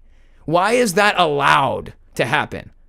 Why are there giant pornographic networks? Did you know that the average age of pornographic exposure is 8 years old now? Maybe the problem is that I'm just willing to talk about all the real shit the church won't talk about. Yeah, dominion sounds all, that's a little bit much when you're thinking about the church running the world. I'm talking about we've got actual evil permitted, and I don't know why it's happening. I always say stuff like, not in my country. That's not how we do it in my country. I obviously don't have a country. I mean, we're all kind of homeless here in the world. Look, I think what we would say is, you can't control the world, you can't change history, God's in control, and that is true, okay? But we don't live in a pasture with a single pinpoint spot. The Lord is my shepherd, and we live in an enclosure, but it's a pasture. It's not a cage. So what does it mean to serve God? Be inside the fence. But you don't have to stand in one spot. We need to move. We need to find new grass. We need to elevate our standards as Christians to where we look at churches who won't address it and we say, why is this church here pastored by an individual who will not address the problem at hand? What is it? Every single issue is being absolutely unmitigated. Let's just talk about the Israel thing for a second. Why is a country that claims to be God's people attacking their neighbors? When you're supposed to love your neighbors and love your enemies. You know what I mean? Well, make up excuses. Oh, well, they've got a nuke, or they might have a nuke. That doesn't change the law. You know what I mean? It's like we are in a time in history where we have to really decide what side we're on. And we have to live like that. And it has to be more than just like, you got to put your money where your mouth is, right? I saw this happen just recently, and this is the worst example ever, but it's true. Everyone in the country has been called racist for so long that nobody even knows what an actual racist is anymore. And so what's happened is people are desperate, and they're angry, and they're angsty, and they want revenge. And so this girl Shiloh at the park calls this little black kid the N-word, and it goes viral on the internet. And you know what the internet's response was? They made that chick a millionaire. If they would get behind a cause so feeble as some white trash chick saying the N-word, then why can't we get people behind a cause for real change, for real fixing of our system? It doesn't have to be some sort of a freak out conquest. Like, none of us were taken by an army. This degenerate mandate that exists in the West has come slowly. They've been given an inch and an inch and an inch, and they've taken a mile. And so now is the time to no longer are we going to sit idly. We're not promising victory today. We're not promising victory at all. I just can no longer sit here in the world and think that my life is solely about getting good and getting righteous and getting good scriptural knowledge. That is your basic responsibility. What we need to do is be the church. When God created the church through Christ, he said, on this rock, I will build my ecclesia, which is his senatorial administration of government. That's where the word ministry comes from. Administration. It means you are running things. So everywhere in the country, there are lots of Christian ministries, but all they're running is their own program. They're not running anything else. They're not in charge of the government, the school, Hollywood. They don't have anything. The best you get is Christian Music Incorporated, which is a cult and a scam, and it's no different than mainstream music. They just slap the word Christian on it. And we were just seeing this on JT Follows JC the other day, where he had all these Christian bands with like all-seeing eye logos on their albums and stuff. It's fake. And I guarantee you, all around the country and all around the world are Christians who, if they just knew what's our flag, man, who represents us, the people who really believe in righteous morals. You know, I'll be subjected to it too. I'll have my oppression in the whole situation too, because I'll be held to a higher standard. We all will be. But we should be. We should not have on paper laws that let babies get aborted or rampant sexual crime. There's so much going on that's on paper allowed, and you're not even allowed to criticize it, and we've just gone too far. And I think that what we need is a movement that unifies people who believe in Christ, who recognize his authority and say that under him, I too have authority. And my authority goes as far as I can with the rest of the body move it. You are only a hand or an eye or a mouth. Alone, you can do nothing. But together, we can shape the future of this country and the rest of the world. And it's not something fantastical. It's something real. I love what the Rev's saying here. It says the whole Trump's no king thing that's going around isn't about Trump. It's about reconditioning or conditioning people to reject a real king. Absolutely. It's what they're doing because they're afraid that the time will come, right? We don't actually know. I wouldn't even imagine that the devil knew the day that Christ will return to seize control of the earth. Whether it's his second coming or his third and final, it's white throne judgment, the fire of God comes down, or maybe we're in some weird, post-Magog kind of thing. I don't know, dude, and I don't need to know that. And I think that's important, and I love that that's a central subject of our awakening and of our passion for the truth. But even Christians who believe in futurism should know that we still are called to a higher standard today. Whether Jesus comes back tomorrow or like a month or a year or 1,000 years from now, we are still held to that standard today. And for me, it's like, I know that none of us can today be like, well, U.S. government, you will ban abortion. Like, not yet. But if everybody who was in the church collectively knew where to push their energy together, we could do anything. They say there's like 2.1 billion identifying Christians. That's a lot of people, man. Rev says, no one was calling Trump a king. This is staged protest, or it was/is. They know our king's returning real soon. Well, not only that, too, to deviate a little bit, I will also say that the reason why they're staging the protest is because they know that they're going to put us through some really rough stuff, and the majority of the country is going to want to resist. But they will have already used these really vilified, ugly, awful protesters to pass a bunch of rules and regulations allowing them to treat the protesters harshly. So all the boomers and Trump supporters and such are going to be like, yeah, you shut them down, hit them with pepper spray, run them over. Like they want those figures that they know are flying a Mexican flag and like basically it's an invasion force. They want you to vote yes to authorize exceptional force so that then when the government decides that you have to be signed up to do something you don't want to do or go to a war you don't want to fight, if you try to protest, they'll use that same force against you. So it's a double-edged sword, right? Like they're over here preparing everybody, no king, no king. And that group that's a horrible group is being used to justify new totalitarian measures.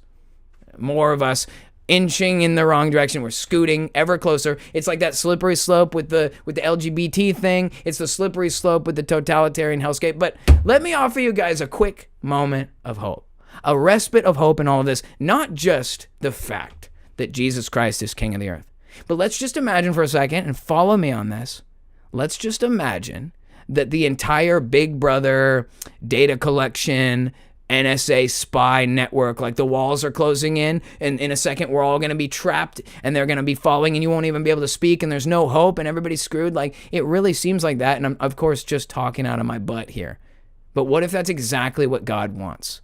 A system of monitoring and controlling and administration that's so powerful that no one can resist it, so that it can fall into the hands of his people to enforce his laws, dominion, Listen, I know this sounds crazy, but what if this is all happening on purpose? This whole idea is not new. I thought I was the one who came up with it. No, I'm not the first person to preach the idea that we should do something, that we should have like a scary paramilitary, not even paramilitary, but like, imagine like the Catholic Church. Imagine if the Catholic Church wanted to do something to America. The Catholic Church is like all in America. Its tentacles are everywhere. There's all these people who look just like you and me who are Americans, but you know what they're really? They're Catholics. And if the Pope and the church was like, all Catholics must do this, most Catholics are going to do that, even if the government says no, because their allegiance is to the church. The church. All I'm saying is we need to figure out how to put a banner up.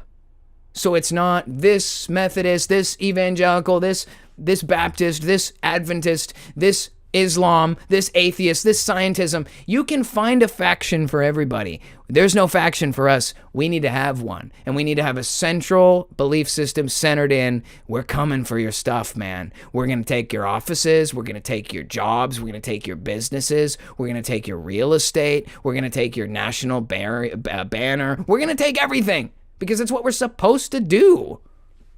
It's not that complicated. It doesn't mean hurt people. It's just that, like, I think about it very simply. Like, there are actual right now danger, terrible, awful things taking place, and everyone's too scared to act, and that's why they're getting away with it.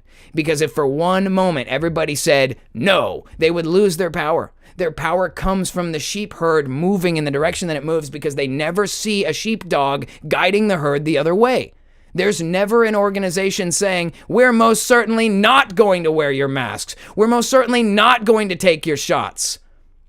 And what's more is we're going to do things against you if you try to do it to us. That's all that matters. They just need to know that there will be a squeeze, and it comes in the form of, oh, we own the bank. Debanked. Oh, we own the school. We're programming your kids to love Jesus. You guys remember that commercial that came out? It was like, or maybe it was a viral video or whatever. It was these gay guys, and they're like, we're coming for your kids. And it's like everyone was really offended, but no one did anything as a response. No one came for the kids with righteousness. They just left the kids in the public school system after they found out the public school system was turning them trans. We have to do something, man.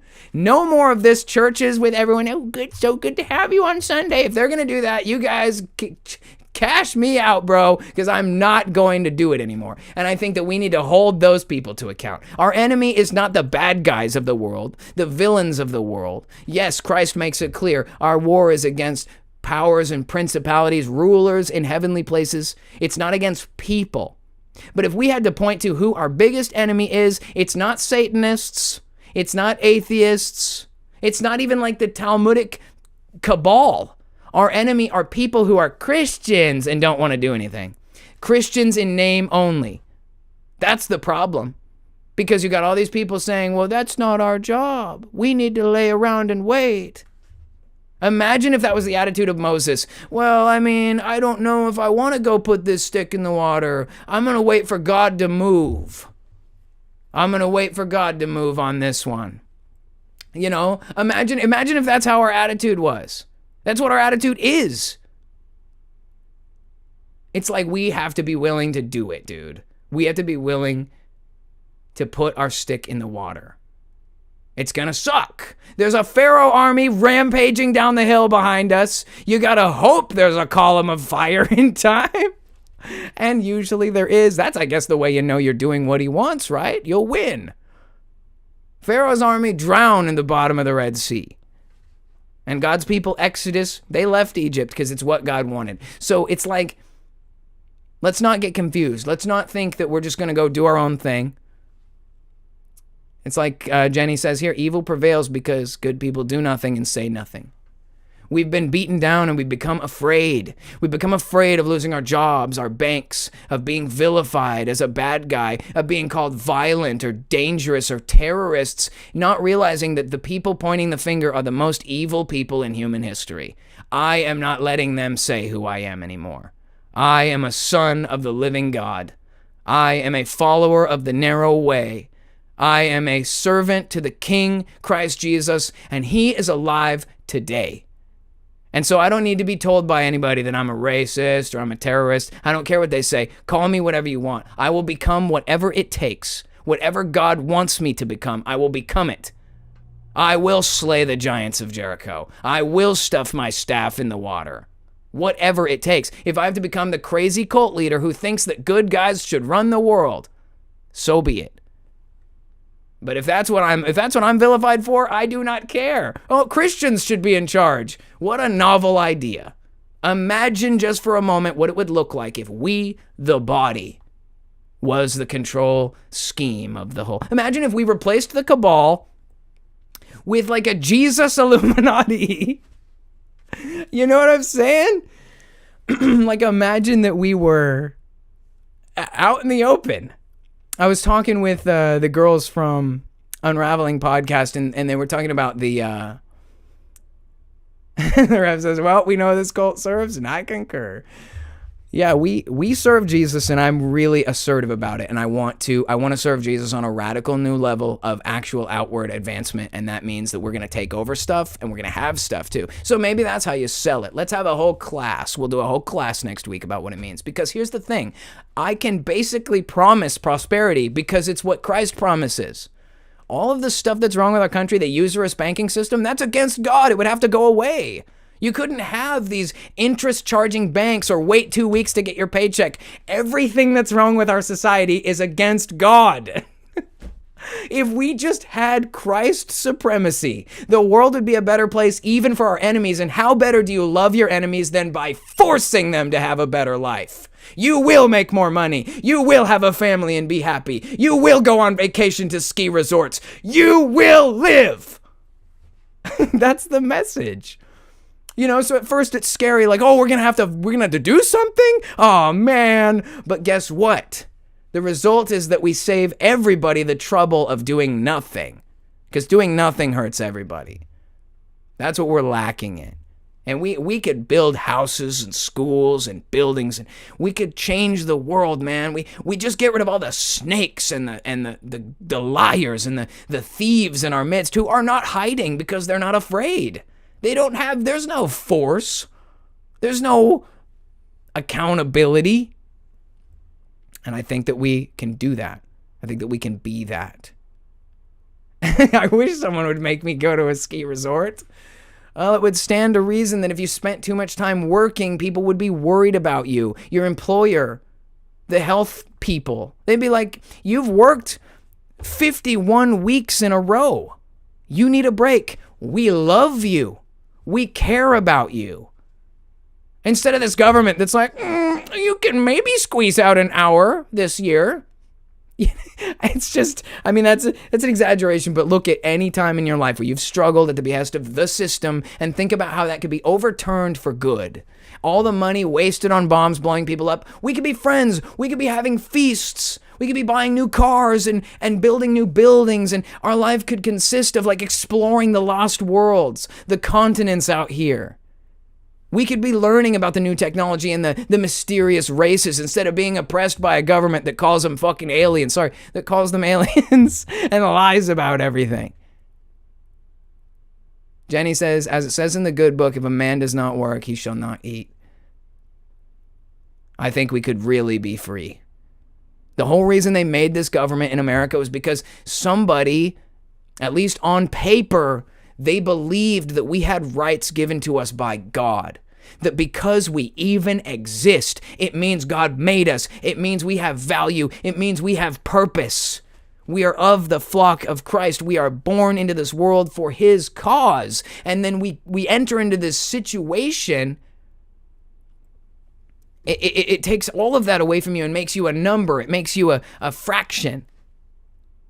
And that's not how we should live.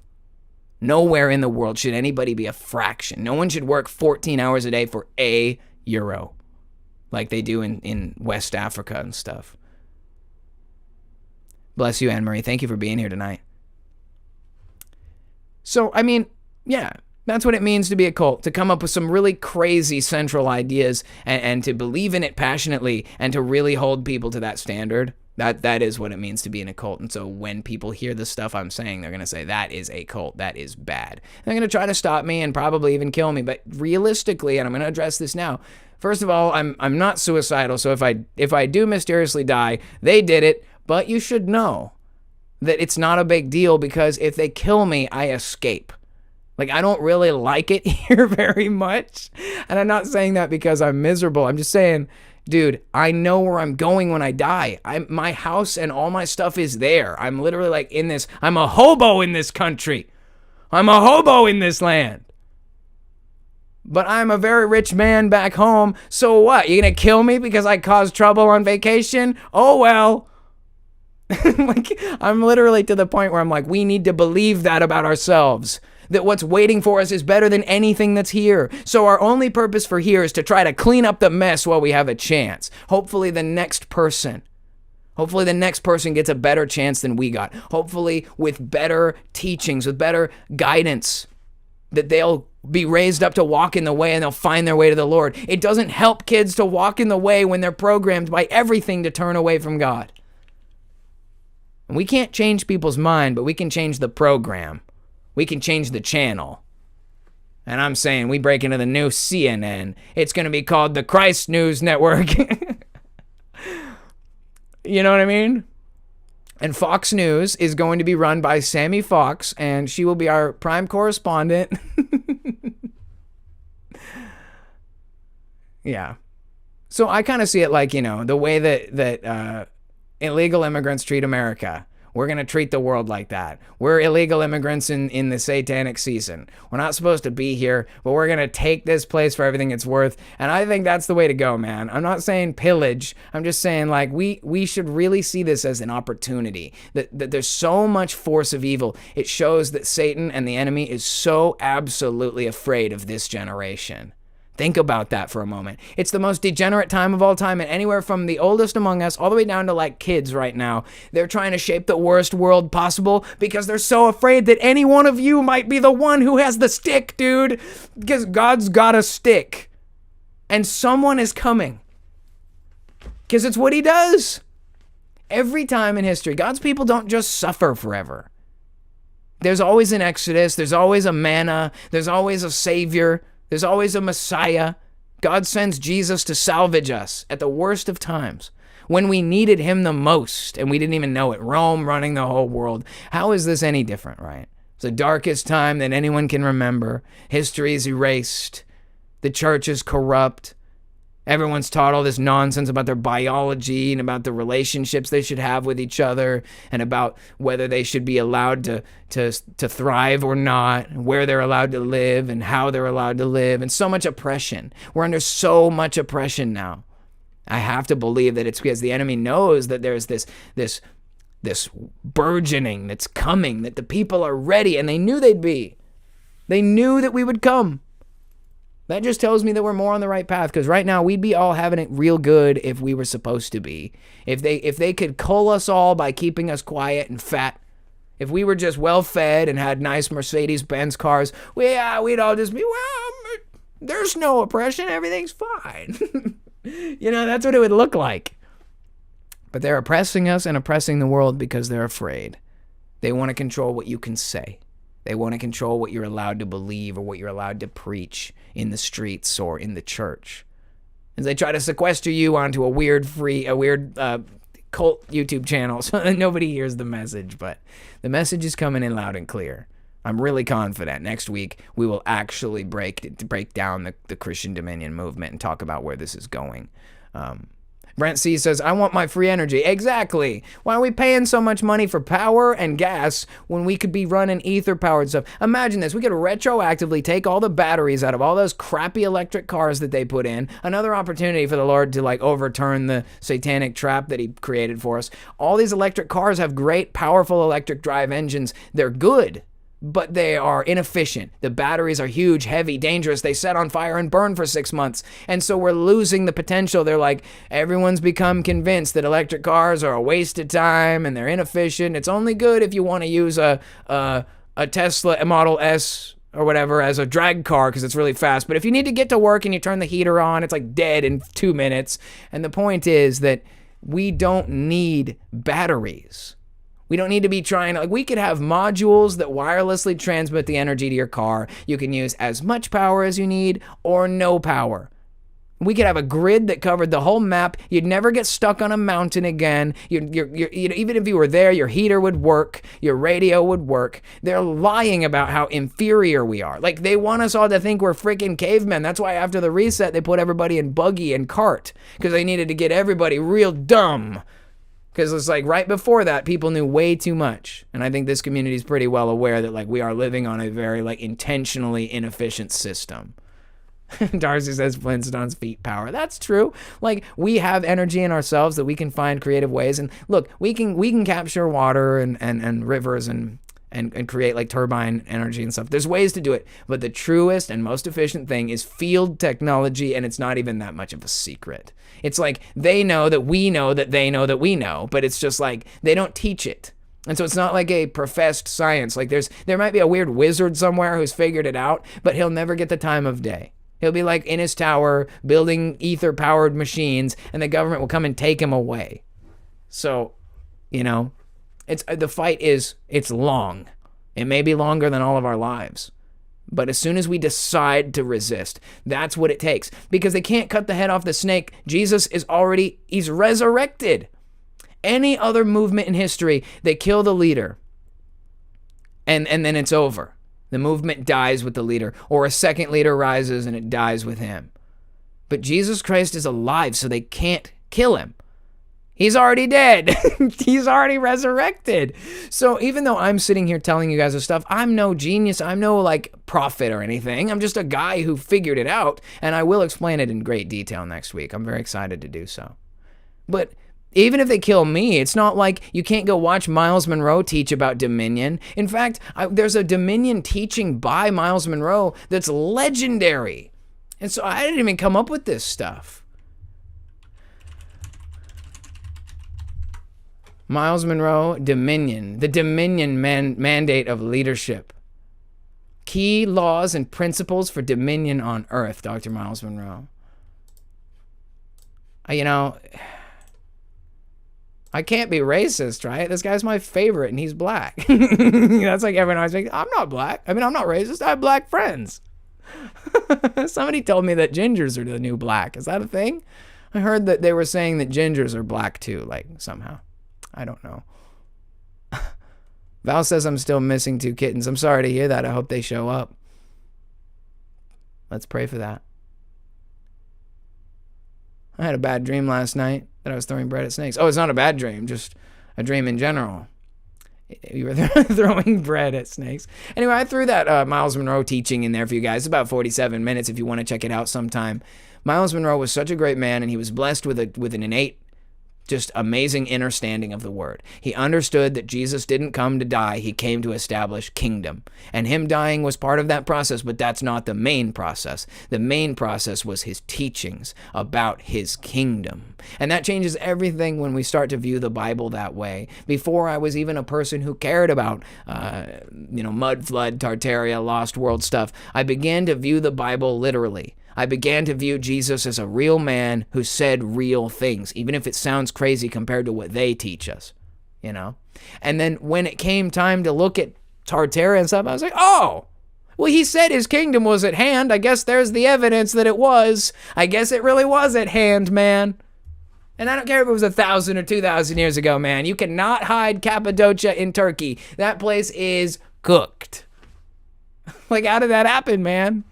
Unless we're going to find out that there's some kind of like dimensional energy war that happened, which I'm not totally writing that off. I can imagine like if you had really advanced tech and then the power structure was gone, everyone would be fighting like crazy over it and eventually just melt each other down into carts and buggies. And it kind of makes sense too, because after the millennial kingdom, you enter into like what they call the 1600s, a post-Renaissance, and they started inventing guns like the arquebus and stuff. And it makes sense because they started inventing guns because the energy weapons didn't work anymore once the grid was destroyed. Totally me just conjecturing, but it makes sense. That's why we started using guns and swords, because we had a period of time in history where you didn't use guns and swords or swords, etc., because you had like advanced energy. And then after that whole thing, after that era, they had to go back. They had to relearn how to kill each other with kinetic projectiles. So, and that's how you get to where we are today.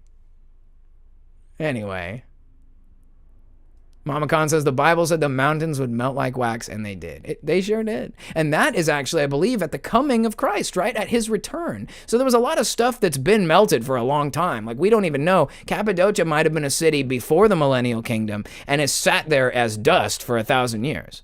Or there was a kingdom there that was destroyed sometime during that millennial kingdom, or at the end, it was wiped up by some controllers, reset, massive energy war, whatever. The point is, there's no denying that Jesus spoke the truth, and what he says actually is archaeologically validated, especially when you look at stuff like Gunnar Heinsohn's work, all of the meltology stuff, all the Tartaria mud floods. It's one of those things I always say, it's like, don't shoot the messenger. Because as Christians, we always want to say, well, if you're not Christian enough, then you can't know anything or think anything or be of value. And it's like, we have to get around that. We have to be smart enough to take what we can get. Especially if we're talking about dominion. You're going to inherit things that suck.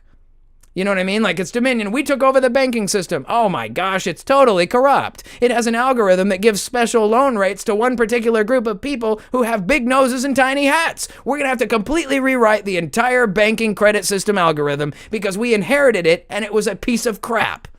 That's going to happen to us all the time. We're going to move in, we're going to take over the building, and it's going to be full of rats and black mold. Wow. I'm not surprised that a bunch of degenerates ruined everything that they had control over during the time they had it. You know, you look at those pictures of like the trains from the turn of the century, these crazy like Mercury trains. They were so beautiful and cutting edge, and then they just like reverted to these ugly ass locomotives. Like, we're definitely going through it right now. And like, they're trying to uglify the world. They're trying to erase certain people. They're doing all this bad guy stuff, and all I'm saying at the bottom line of all that stuff is just that we should resist that pretty hard, uniformly and collectively. And we'll talk more about that next week. But before we get too far, before we're done, I just spent like an hour and a half already talking about it. Let me just say that creating this space here was intentionally designed so that I could do what I've done for the last hour and a half, where I could just be like, that's because it's blah, blah, blah. and I just want you guys to know that if we disagree, like, we should talk about it. Like, try not to accost me, because I don't take kindly to like being attacked. But like, if you ask me a question, we can talk. So you can say, where does it say that? Or why do you think that? Or what if blah, blah, blah. Let's ask, let's talk. I would love to talk. Leave a comment, say something, and we'll discuss it. But the whole point of creating this was to create a space where I could do this like me thing, where I like go off the rails, and it's like, you can't do it at work. You can't do it, growing up in school. You can't do it at the church.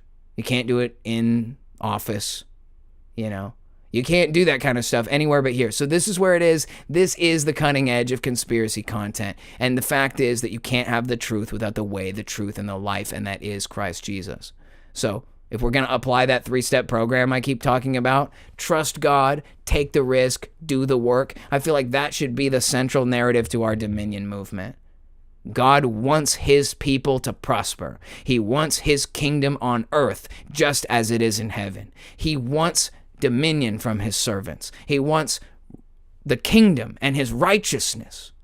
He wants love. Love your neighbor, love your enemy. Well, you know what? There's such a thing as tough love. Sometimes you got to take the video game away from the kid. Sometimes you got to smack their bottom. Sometimes people need correction, chastisement, and a father who loves his children chastises them. And we have a world in need of chastisement from the adults in the room. The adults have been absent for a long time. Little Season Fellowship, I know, back in the bus. I'm so late. You missed a giant cult rant from some crazy guy talking about Jesus and how Christians should run the world. It's totally unhinged. But that's why we do this. That's why we call this the cult of Khan, because Khan is mildly unhinged, but it is central. It is focused entirely on the fact that I don't fit in here, man. I don't fit in with the world. I never have. I never knew what I was supposed to do here. I never knew why I couldn't hold a job, or why I couldn't, make it work. Why couldn't I do it? I'm smart enough, man. Why couldn't I just do it? And it's because we were never made to do this. And everybody who's succeeding is doing a really good job of doing the wrong thing. It doesn't mean you're not supposed to have a family and a job and a career and a life and a purpose.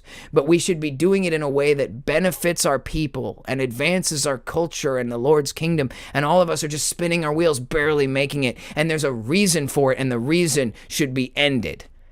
We should tell any person on earth, whether they love God or not, you are a creation. You were fearfully and wonderfully made, and you deserve the right to life, liberty, and the pursuit of happiness. Really. You were born with these inalienable rights that were given to you by the Father. So it doesn't matter if they say it on paper or not. These are true. You have the right to speak your mind and to believe what you want to believe. You have the right to defend yourself and your family, to avoid being subjected to random searches and seizures of your property, of the things you've been given charge over by the Lord. All of these rights are sacred, and they don't come from the government. They come from God, and our government has failed. So what do? It's time that we start with every aspect of our lives. Businesses, executive offices, government offices, churches, schools, towns, city council, police department, fire department. Every single thing has to be turned over for the good of the world, at whatever the cost. Because otherwise we do nothing. And if you're on the do nothing party bus, there's a do nothing bus that also rolls up to the same station, and it doesn't say Destination Kingdom, it says Destination Church. So you can go to that party bus if you want. This party bus is headed towards a very steep cliff at a very high rate of speed. Destination Kingdom, bro. And so if we end up going off the deep end and falling and crashing and burning, it's okay, because Jesus has got us. And for me, I think that we'll work on this. It'd be like a segment. Remember who you are. Like in Lion King, when Mufasa's like, remember. It's like, remember who you are. We are on vacation. It's not even vacation. That would imply that it's all fun and games. We are on a deployment.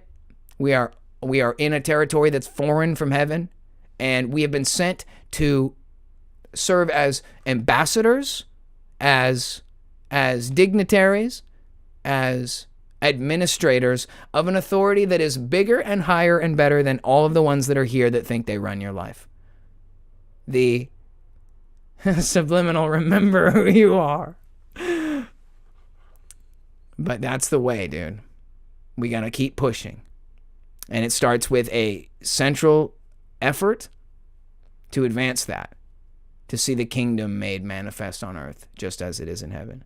Policies and laws and culture that reflect the kingdom, whether it's totalitarian or not, isn't the issue. It's just, what kind of life are we going to live, right?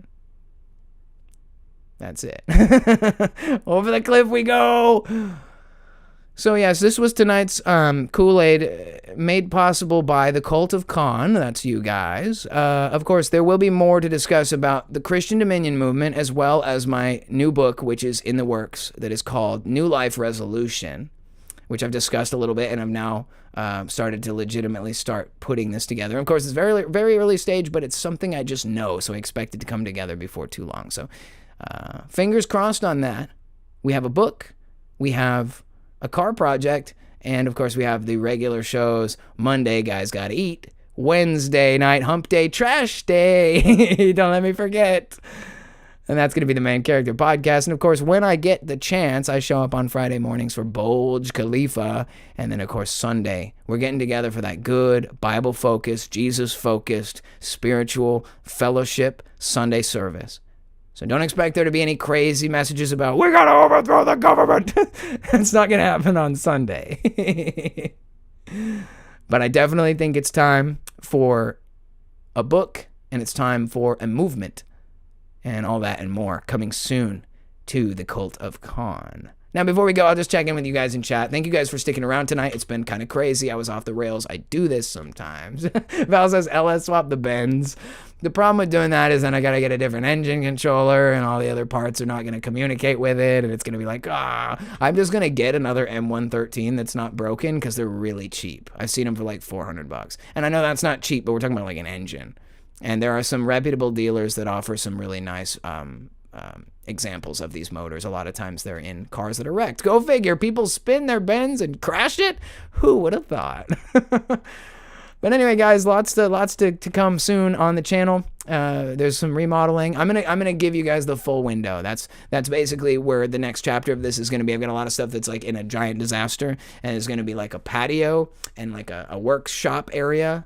And there's going to be like an office, and I'm going to be doing all this like renovating and all this fixing and all this stuff. I'm going to introduce you guys to Bamalam. I'm going to show you guys how mad I am about everything that's broken. We're going to talk about it. There's so much more to come here at the Cult of Con, and I'm grateful for all of you guys for being here with me throughout all of this crazy stuff that's happening. And I hope that you will continue to join me on Wednesday nights for the Main Character podcast, as well as especially on Sunday for our Sunday service. To each their own. You know, some shows are not for everybody here, but the central core is the same. This is the Cult of Con, and we are very grateful for all of you guys. Thank you for being here. And with all of that being said, it is time that we head out for the night. A couple minutes early, but guys gotta eat, okay? All right, everybody, it's been an amazing night. Thank you guys for joining me on Wednesday, Hump Day, Trash Day.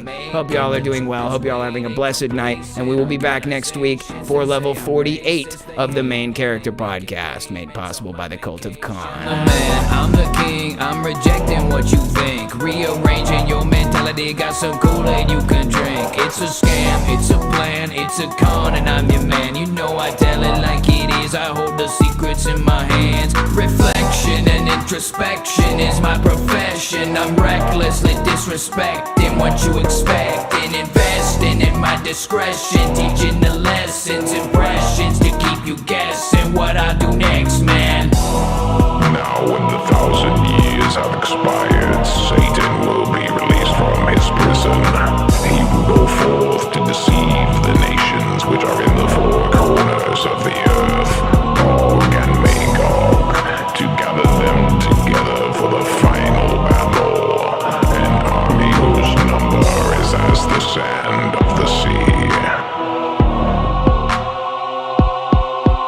It's amazing the affirmations that come my way when I fake it until I make it. The truth is waiting, complacent organizations. They say I'm racist, they hate and they making payments on my vacation.